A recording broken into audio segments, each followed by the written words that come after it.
Hey, bonjour gang! Je vous fais une petite chronique aujourd'hui sur le café. Vous savez qu'ici, à la maison entre mer et montagne, on a du bon café. Écoute, notre café, il est torréfié ici en Haute-Gaspésie, à Cap-au-Renard. C'est Antoine qui nous fait ça. La compagnie s'appelle Mon Café, MONT-Café. Ça veut dire, si vous pouvez commander en ligne, si vous êtes passé ici, vous aimez notre café. Puis, je voulais juste quand on a acheté le gîte ici, on a un petit problème d'espace. On n'avait pas beaucoup de comptoirs pour mettre une grosse machine à expresso, puis toutes les sortes de cafés possibles et imaginables. C'est-à-dire que on a opté pour un format de cafetière italienne au feu. Ça prend pas de place. Puis je voulais faire un petit résumé de ça parce qu'il y a quelqu'un qui m'a donné des informations intéressantes dès les premières semaines qu'on était ici. Puis c'est ça qui nous a permis là, de continuer avec ce procédé-là. Ça veut dire que si on a une cafetière italienne euh, Bialetti, en fait, pour faire du bon café, là, on a besoin, je vous donne un petit peu les informations que j'ai reçues, puis j'ai fait des petites recherches aussi.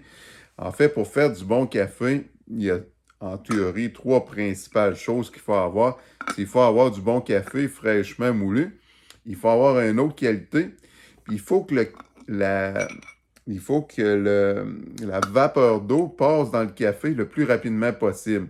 C'est pour ça que les machines expresso électriques et tout qu'on achète, ça a une meilleure qualité que les petites machines comme ça parce que ça, c'est fait au feu. Ça va condenser la vapeur d'eau bouillante puis ça va la faire passer rapidement. Mais ça, ici, on a une bonne alternative. En fait, c'est qu'ici, dans le fond, on va mettre notre eau, puis il y a une petite ligne qu'on peut peut-être voir, je ne sais pas si vous la voyez, là. Ici, il y a une petite, ça, c'est la valve de sécurité, mais il y a une autre ligne qu'on devrait pouvoir voir quelque part. Ah non, celle-là, il n'y en a pas, excusez-moi. On la met directement, on met de l'eau jusqu'à la valve de sécurité. Ce qu'on fait, c'est qu'après, on met ici notre récipient café. On va mettre du café ici. En fait, c'est un petit cup pour une tasse d'eau environ. Puis on peut en mettre un peu plus si on aime ça fort.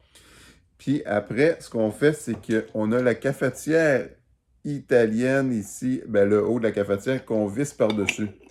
Ce que ça fait, en fait, c'est que l'eau, quand elle va bouillir, on va mettre ça sur le poêle normal. On va mettre ça à max, là, si on va faire un café court. Je vais vous expliquer café court, café long. Ici, en fait, l'eau ne passe pas dans le café, c'est juste la vapeur d'eau. Puis la vapeur d'eau, elle va passer ici après parce que ça se visse, puis il y a un joint ici étanche.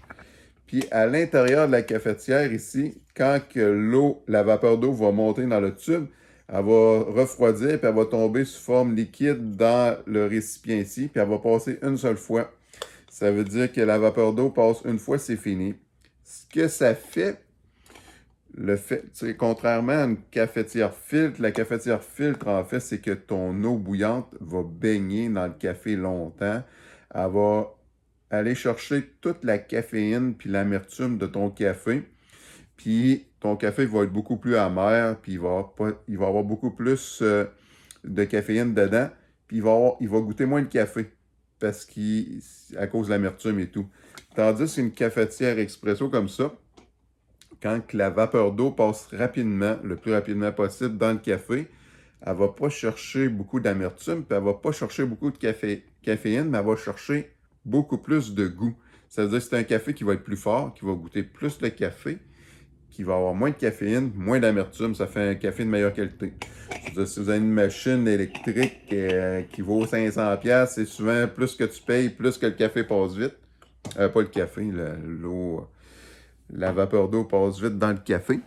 Ça veut dire que ça te fait un café de meilleure qualité. Ça veut dire qu'avec ça, on peut se faire un bon café. Il y en a qui aiment ça, du café amer, là, puis du café qui a de la caféine dedans. Dans ce cas-là, c'est pas compliqué. Ça veut dire qu'au lieu de mettre ton feu à max, tu vas mettre ton feu à 3 au lieu de prendre 8 minutes à faire ton café. Ça va prendre 30 minutes. La vapeur d'eau, elle va monter tranquillement, elle va aller chercher toute ton amertume, toute la caféine du café.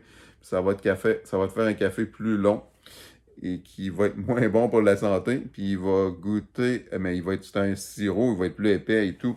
C'est-à-dire qu'on peut faire on peut faire les deux avec ça. C'était ma petite chronique sur le café. Puis si vous venez ici, je vous ai montré une petite cafetière pour le bien de la cause, parce que souvent les Européens, ils en veulent juste un, puis c'est tout. Mais j'en ai des immenses, là, ceux-là qui veulent prendre 2, 3 cafés, là, ici, là. On limite pas le café, puis si une cafetière se passe, vous nous le dites, puis on vous en fait une autre, il n'y a pas de problème. Notre but, c'est que vous ayez un bon séjour ici. Je vous souhaite une bonne journée, puis content de vous avoir renseigné sur le café, sur le peu que je connais. Au revoir.